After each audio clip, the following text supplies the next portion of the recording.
Assalamualaikum warahmatullahi wabarakatuh. Hari ini Bunda Nisa akan menjelaskan tentang gerak pada tumbuhan dalam mata pelajaran IPA.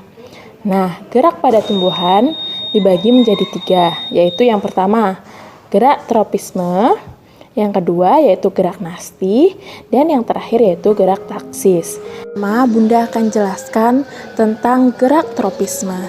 Gerak tropisme merupakan gerak tumbuhan yang dipengaruhi oleh datangnya rangsangan.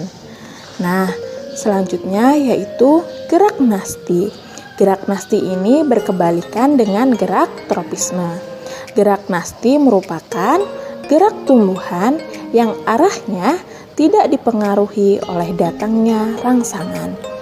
Nah, selanjutnya yaitu gerak taksis. Gerak taksis merupakan gerak berpindah tempat dari seluruh bagian tumbuhan yang arah berpindahnya dipengaruhi oleh jenis rangsangannya. Bunda akan menjelaskan satu persatu dari gerak tersebut. Yang pertama yaitu gerak tropisme. Gerak tropisme ini dibagi menjadi 4. Yang pertama yaitu gerak geotropisme. Kalian perhatikan pada gambar. Gerak geotropisme merupakan gerak tropisme yang dipengaruhi oleh gaya gravitasi. Seperti yang kalian ketahui, gaya gravitasi merupakan gaya tarik bumi. Kalian perhatikan contoh pada gambar. Akar pada tumbuhan menuju ke arah bumi, yang menandakan bahwa gaya gravitasi bekerja pada tumbuhan. Yaitu gerak fototropisme. Nah, gerak ini merupakan gerak yang disebabkan oleh pengaruh dari matahari. Coba kalian perhatikan gambar di slide. Tumbuhan mengarahkan batang dan daunnya menuju ke arah datangnya cahaya matahari.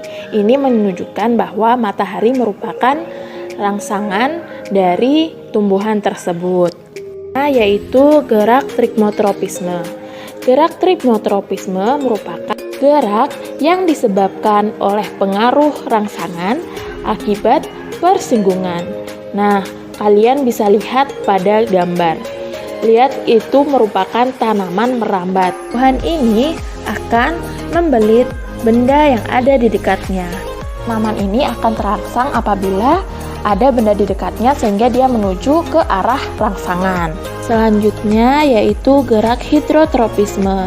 Seperti yang kita ketahui, hidro merupakan air, sehingga dapat disimpulkan bahwa gerak hidrotropisme merupakan gerak yang disebabkan oleh pengaruh dari air. Coba kalian perhatikan pada contoh di slide. Nah, terdapat tumbuhan yang disiram air namun tidak tepat di tanamannya. Saat kita zoom, ternyata akar ini bergerak menuju sumber daya air yang ada di dekatnya, sehingga dapat disimpulkan bahwa air merupakan rangsangan yang menyebabkan tumbuhan bergerak. Kita akan menjelaskan tentang gerak nasti. Gerak nasti merupakan gerak tumbuhan yang arahnya tidak dipengaruhi oleh datangnya rangsangan. Contohnya yaitu gerak niktinasi. Gerak niktinasi merupakan gerak akibat rangsangan dari lingkungan. Jadi, perhatikan contoh pada gambar. Tumbuhan ini akan bergerak pada pagi dan malam hari. Contoh pada gambar di slide itu merupakan gambar petai Cina. Nah, petai Cina pada pagi hari tumbuhan ini daunnya akan terbuka, sedangkan pada malam hari daunnya akan menguncup, yaitu gerak seismonasti. Nah, gerak ini terjadi akibat rangsangan dari sentuhan. Kalian perhatikan pada gambar, itu merupakan tumbuhan putri malu yang bila kalian sentuh maka daunnya akan menguncup. Jadi rangsangannya itu datang dari sentuhannya, yaitu gerak fotonasti. Gerak fotonasti ini terjadi karena akibat dari rangsangan cahaya. Jadi perhatikan pada gambar. Pohon itu atau bunga itu akan mekar pada saat matahari terbit, seperti itu. Yaitu gerak tropisme. Gerak tropisme ini terjadi akibat rangsangan dari suhu.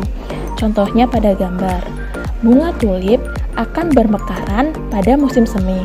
Namun, pada saat musim dingin, bunga tulip tidak akan bermekaran.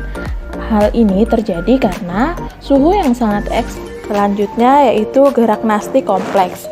Ini merupakan gerak yang dipengaruhi oleh lebih dari satu rangsangan. Jadi pada gambar contohnya yaitu gerak pada daun.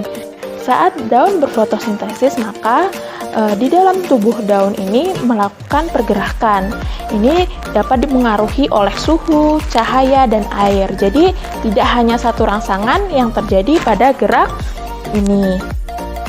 Selanjutnya yaitu gerak taksis. Gerak taksis dibagi menjadi dua, yaitu gerak fototaksis dan gerak kemotaksis. Gerak fototaksis ini dipengaruhi oleh rangsangan cahaya. Contoh, gerak kloropas ke sisi sel yang memperoleh cahaya. Sedangkan pada kemotaksis merupakan gerak akibat rangsangan berupa zat kimia. Contoh, gerak sel spermatozoid menuju pada tumbuhan lumut dan tumbuhan paku. Jadi gerak taksis ini hanya terdapat di dalam tumbuhan. Intinya maksudnya tidak di luar. Jadi di dalam tubuh tumbuhan. Jadi kita tidak bisa melihat secara langsung. Demikian penjelasan singkat dari Bunda. Bunda ucapkan terima kasih. Wassalamualaikum warahmatullahi wabarakatuh.